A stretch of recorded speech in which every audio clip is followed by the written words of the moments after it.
Thank you very much. Thank you, Madam Chairman, for that kind introduction.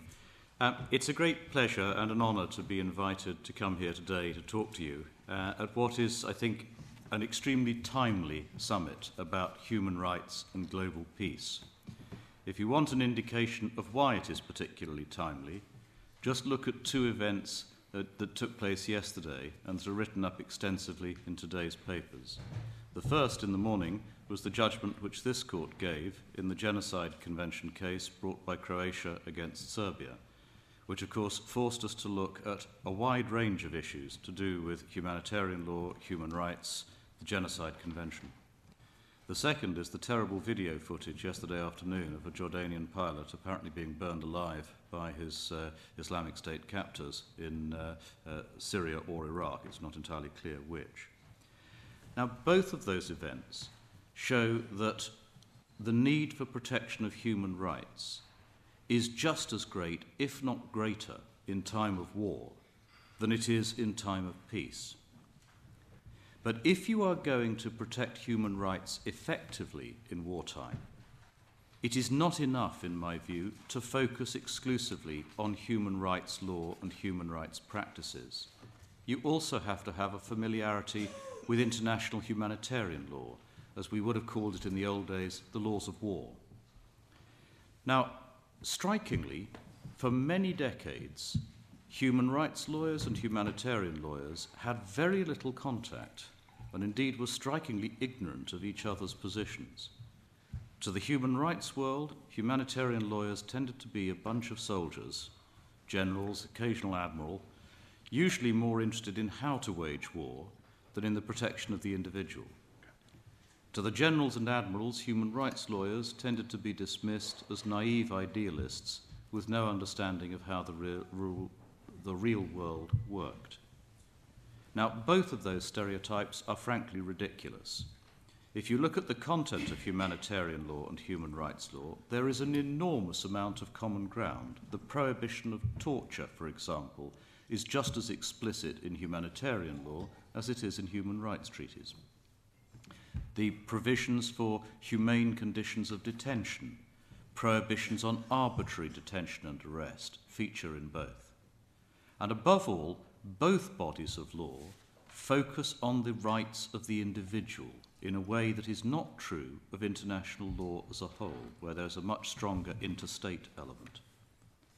So it makes eminently good sense to look at humanitarian law and human rights law together.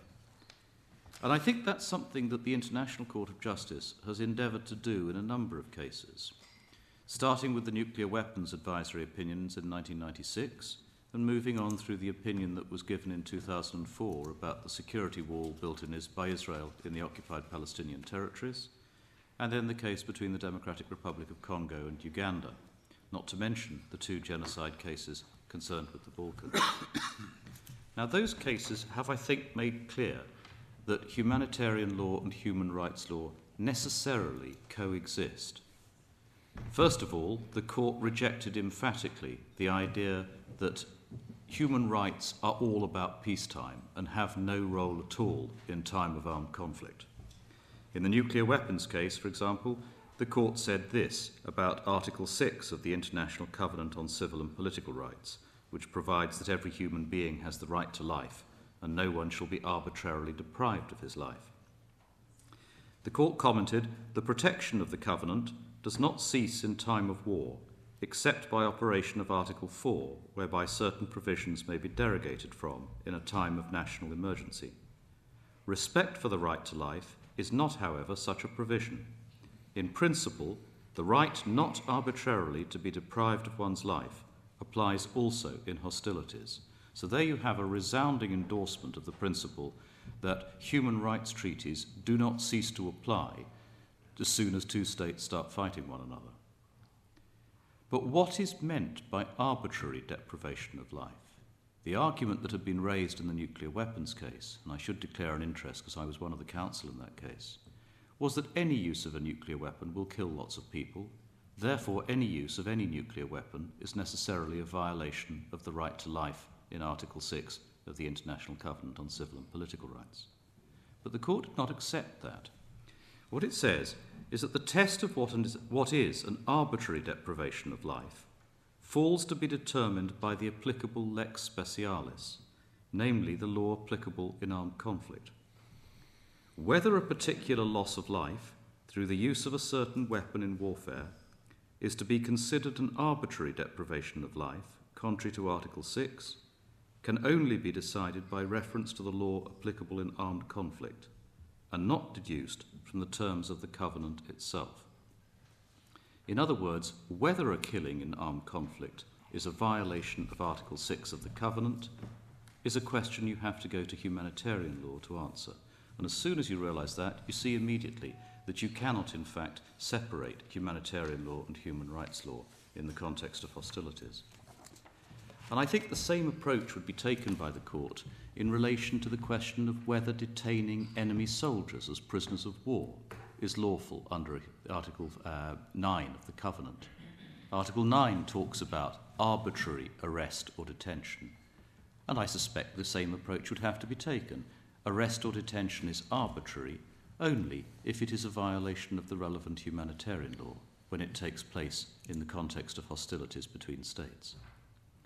Now that's important because none of the human rights treaties makes express provision for the detention of prisoners of war, and they only deal rather erratically with the detention of civilians in armed conflict, whereas both of those subjects are the subject of very extensive legal provision in the humanitarian law treaties, the Third Geneva Convention and the Fourth Geneva Convention of 1949. Now, at least with the Covenant, it's quite easy to see how you can reconcile humanitarian law and human rights law. It's more difficult when you look at the European Convention on Human Rights, because the European Convention's provisions do not, for the most part, rely on whether something is arbitrary or not. For example, while Article 9 of the Covenant says that arbitrary arrest or detention is prohibited, leaving a great deal of elasticity about what is or is not arbitrary, the equivalent provision in the European Convention on Human Rights simply provides that no one shall be deprived of his liberty, except in a restricted list of circumstances, none of which mentions the detention of prisoners of war or other forms of enemy combatant. So the position is more difficult under the European Convention than it perhaps is under the International Covenant, which may explain why the European Court of Human Rights, in a case about an air raid on Belgrade during the Kosovo conflict, a case called Bankovic against Belgium, came to the conclusion, against Belgium because it was alphabetically the first defendant, but it was against every European state that was a member of NATO at the time. In Bankovic, the European Court of Human Rights held that the European Convention simply did not apply at all to the bombardment by NATO forces of a city in a country that was not at the time a party to the European Convention. It has, however, restricted the scope or limited the scope of Bankovic in more recent cases involving the use of force by British troops in Iraq, in occupied territory where they were exercising a form of jurisdiction. So I think you have still a scope for differences between the two. But what I'd like to end on, because I want to leave a bit of time for questions, is a plea to you that if you are going to be serious workers, activists in the field of human rights, in times of armed conflict, which is where human rights come under the greatest threat, it is imperative to have an understanding of humanitarian law as well. Now that isn't easy because unlike human rights law, which tends to paint with a broad impressionistic style, I'm a great admirer of Monet and Renoir, so I like Impressionism. I'm afraid that humanitarian law tends to be more the sort of meticulous detail of a Rembrandt. I like Rembrandt also. And therefore what you have, instead of a single provision on arbitrary arrest and detention, is 147 articles in a convention dealing with the treatment of prisoners of war, and an even longer list of provisions on dealing with civilians who are taken prisoner. But that's a benefit, not least for this reason. The broad brush approach may work well when you are dealing in a court like Strasbourg or here, after the event.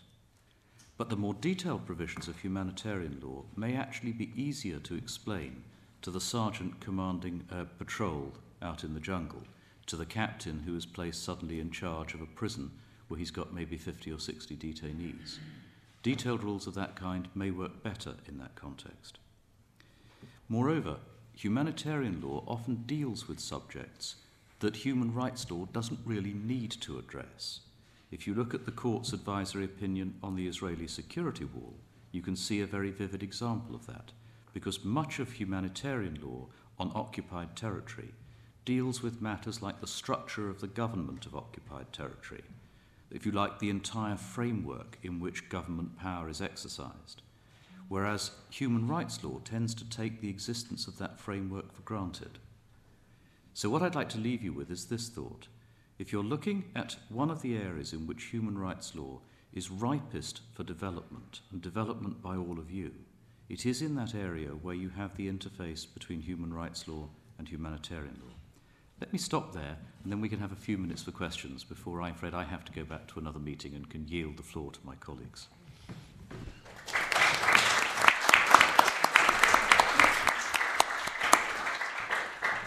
Well, thank you very much for your very concise remarks, which are very much to the point. I like the way in which you emphasize the human rights dimension in the international legal system. And this is very much in line with what we have been occupied with at the Institute of Cultural Diplomacy. Now, you ask for discussion, and there probably speaks a former president of the Cambridge Union who doesn't only lecture to people, he wants a discourse. So, the first question over there. Thank you very much. The question is what legal regime applies to unlawful killings. I think it depends very much on the setting in which that killing takes place. If you have fighting in train between two states, then the lex specialis is plainly international humanitarian law. And international humanitarian law permits or tolerates a degree of force well in excess of what is normal in a human rights context. But it's not an unlimited license to kill by any stretch of the imagination. It's more difficult where you have a situation in which, for example, there has been a long-running occupation and active hostilities ceased some years earlier, which is what the court found was the case with the occupied Palestinian territories. But you nevertheless have a very high level of violence.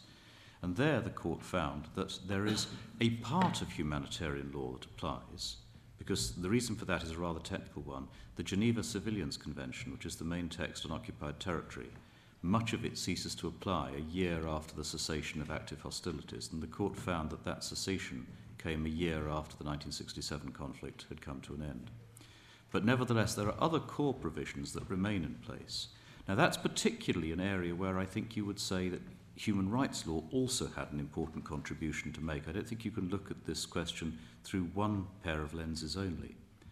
On the other hand, if you look at a situation like much of what has loosely been described as the war on terrorism, I find it very difficult, I have to say, to see this as a humanitarian law issue at all. I think it's more a matter of human rights and the various terrorism conventions.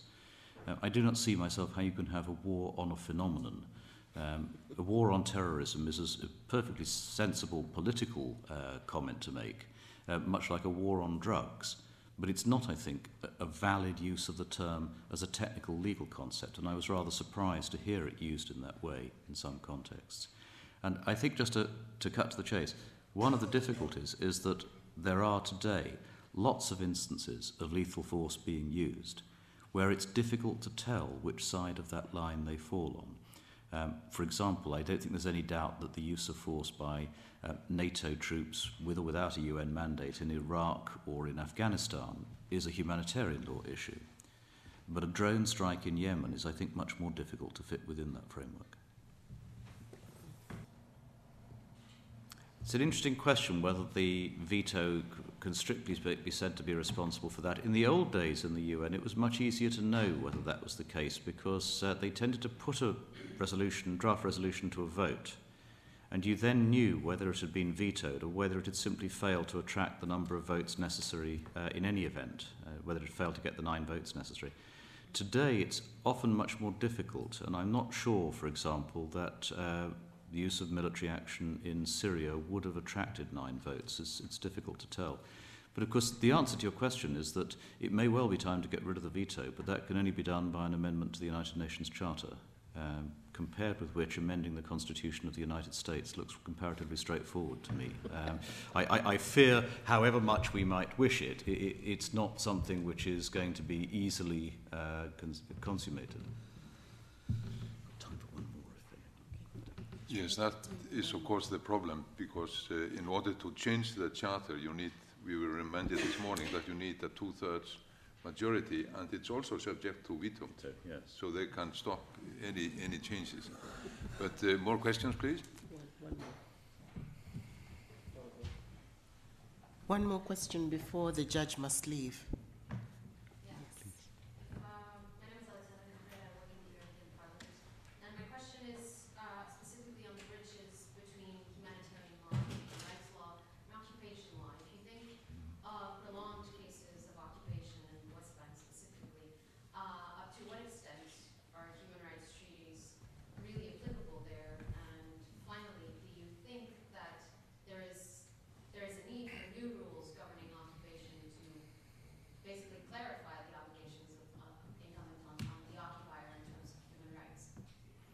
Okay, thank you. Well, look, that's a big subject. Let me just offer 3 short thoughts about it.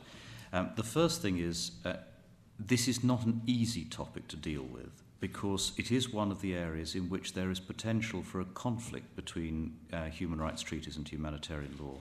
One of the guiding principles of humanitarian law on belligerent occupation, which you find in a treaty of 1907, one of the products of the Second Hague Peace Conference, is that the occupying power is required to respect, so far as possible, the law in force in the occupied territory.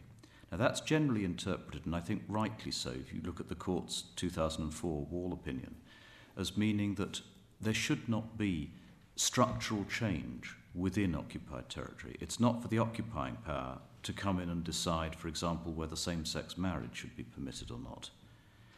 The difficulty is that if you have an occupation that lasts nearly 50 years, as the occupation of the Palestinian territories has done, this can be a recipe for a complete political stagnation. Do you, for example, enfranchise women if you have any votes at all? Women may not have had the vote previously.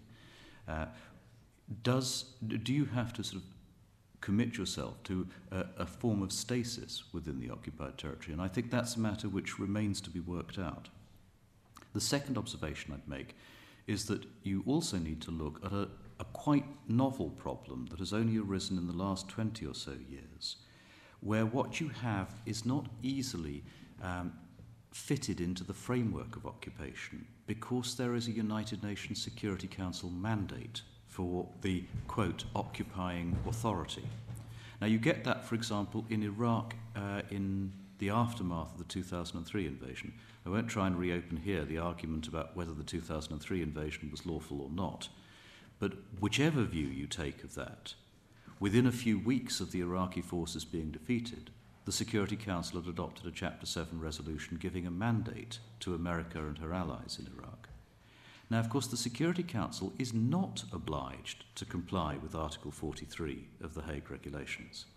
And there's a very good reason for that. The Security Council emerges from the experience of World War II. Nobody in their right mind would suggest that those who occupied Germany in 1945 were required to maintain the framework of the Nazi state, and quite right too. But to what extent do you apply the limitations of occupation law where action is carried out under a United Nations mandate? That is a much more difficult question. The third point is, do we need some new rules? Some new rules are always a good idea. You can always find a case for new rules. I'm very much suspicious of trying to get new rules because it usually takes a decade or more in international law to get agreement on anything. During that time, the very fact that you are seeking a new treaty on a subject tends to suggest that the treaties and customary law in force at the moment have a more restrictive interpretation. Let me give you one controversial example of that. For years, there has been discussion about a new treaty that would make rape a grave breach of the Geneva Conventions. The word rape isn't mentioned in the Geneva Conventions. Now, it would be impossible to be against that until you start to look at the consequences of it. If we need a new treaty that makes rape a grave breach, we are suggesting that rape is not a grave breach at the moment. Yet, having been a practicing advocate, I'd have no difficulty in bringing most cases of rape within one or other of the grave breaches of the Geneva Conventions, so long as the victim of the offence comes within the definition of a protected person and therefore comes within the scope of the Geneva Conventions at all. So if you have a lengthy negotiating process and then maybe another 2 decades while states decide whether or not they wish to sign up to this new treaty, what message are you sending to prosecutors or to defence counsel about how to interpret the existing law? So I would end on a pragmatic note. Yes, you can always improve the law, but better than improving it is to make what we've got at the moment work properly. And that's where I think the main focus has to be. And that is a more urgent need than the need for new legislation of any kind.